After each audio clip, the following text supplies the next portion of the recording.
Police Spokesperson, Senior Superintendent Parboo Sewpersad. A very good evening to you, and thank you very much for speaking to us. Good evening, Francis. Mr.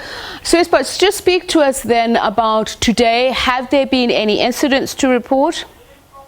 There's been no incidents to report. Our deployments were in place from midnight last night, and the people are complying with all the COVID regulations in terms of the closure of the beach, the promenade on the Durban beachfront and Umhlanga area has been opened. People are enjoying themselves, cycling, jogging, walking. There's been static roadblocks in our inner cordon and outer cordon areas. There's also been some roving roadblocks, stop and searches. All systems are working well so far.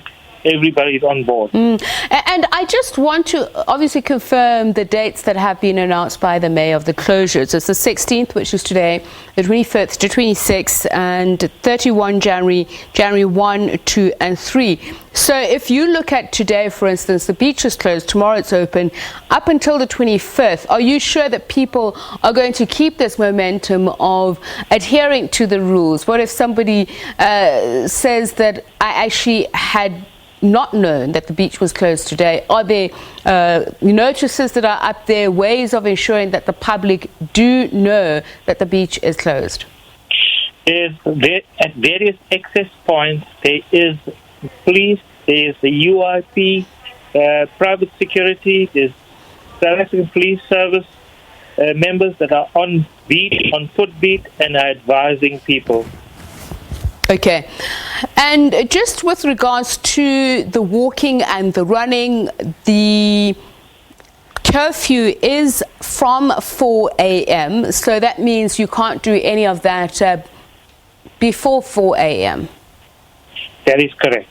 Okay. So tell us what other incidents you have been looking at. Have there been reports of disturbances or any violence at other places? Obviously, restaurants are still open. There have been several incidents in the past, especially during public holidays with people, getting out of hand. We have been monitoring, the traffic flows through various toll plazas on the N3 coming into Durban and the N2. And the volumes of traffic is very steady at this point in time.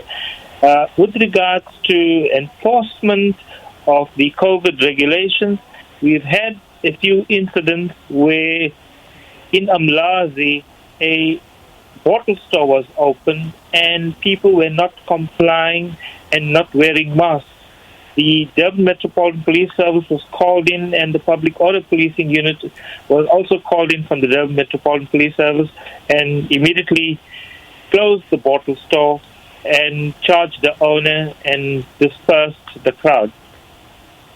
So will you be continuing with these operations? I know that they started in the past 2 weeks with the minister himself being at some of the checkpoints. Is that something that you're going to be doing over this festive season particularly?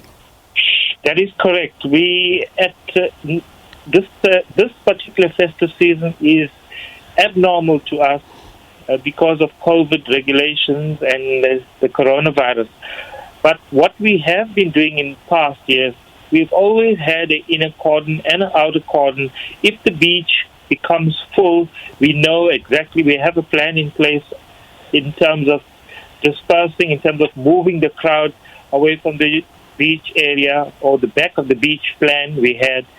So the plan we have it has worked before, which has not been noticeable, but it can work again for this year.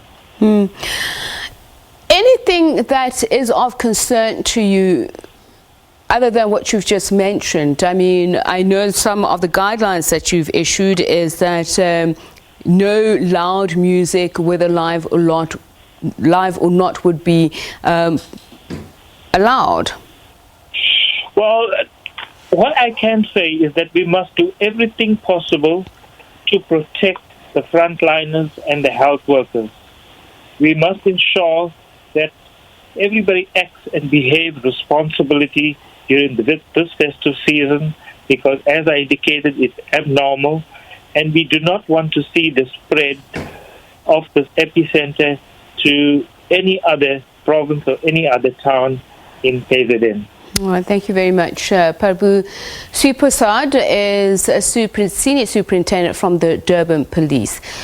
Coming up after the break, Garden Route Mayor Memory Boyson on the closure of